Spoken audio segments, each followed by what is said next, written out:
காதலை பற்றி போட்டு கொடுத்தவருக்கு அரிவாள் வெட்டு என்ற செய்தி அண்மை செய்தியாக வந்திருக்கிறது. திண்டுக்கல் மாவட்டத்தில் இருக்கக்கூடிய வேடச்சந்தூர் பகுதியில் சக்தி முனியப்பன் இந்த சம்பவம் குறித்து வழக்கு பதிவு செய்த வேடச்சந்தூர் காவல்துறையினர் தலைமறைவாக இருக்கும் மனோஜ்குமாரை தேடி வருகின்றனர். காதலை பற்றி போட்டு கொடுத்தவருக்கு அரிவாள் வெட்டு. திண்டுக்கல் மாவட்டம் வேடச்சந்தூர் அருகே தாங்கள் காதலித்ததை தனது காதலியின் வீட்டில் சொன்ன மனோஜ்குமார் என்பவர் தான் காதலித்து வந்த பள்ளி மாணவியின் வீட்டில் இருவருக்கும் உள்ள பழக்கம் குறித்து இதனால் ஆத்திரமடைந்த மனோஜ்குமார் சக்தி முனியப்பனை அரிவாளால் வெட்டியிருக்கிறார். சக்தி முனியப்பனை உறவினர்கள் மீட்டு மருத்துவமனையில் அனுமதித்தனர். இது குறித்து முக்கிய தகவல்களுடன் நமது குமுதம் செய்தியாளர் இணைகிறார்.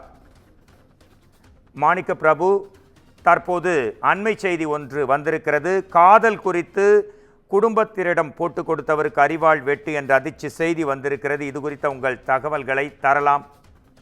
வணக்கம் மோகன்ராஜ். திண்டுக்கல் மாவட்டம் வேடசந்தூர் அருகே முருகநந்தி கோட்டையை சேர்ந்தவர் காளைச்சாமி மகன் சக்தி முனியப்பன். பிஎஸ்சி பிஎட் படிச்சிருக்காரு.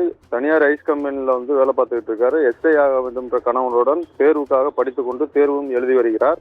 அதே ஊரை சேர்ந்தவர் முத்துகோபால் மகன் மனோஜ்குமார்.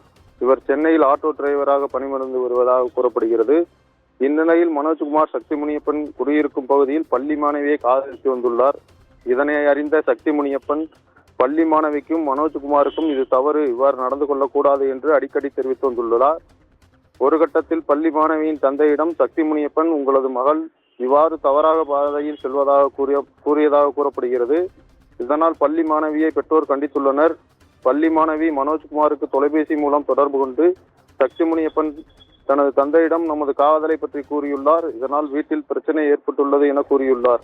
கோபமடைந்த மனோஜ்குமார் இன்று காலை சக்தி முனியப்பன் வீட்டிற்கு அருவாள், கத்தி போன்ற பயங்கர ஆயுதங்களுடன் சென்று தாக்கிவிட்டு தலைமறைவாகிவிட்டார். இதில் சக்தி முனியப்பனுக்கு பின்பக்க தலையில் கத்தியால் வெட்டுக்காயம் ஏற்பட்டுள்ளது. அவரை மீட்ட உறவினர்கள் வேடசந்தூர் அரசு மருத்துவமனைக்கு சிகிச்சைக்காக சேர்த்தனர்.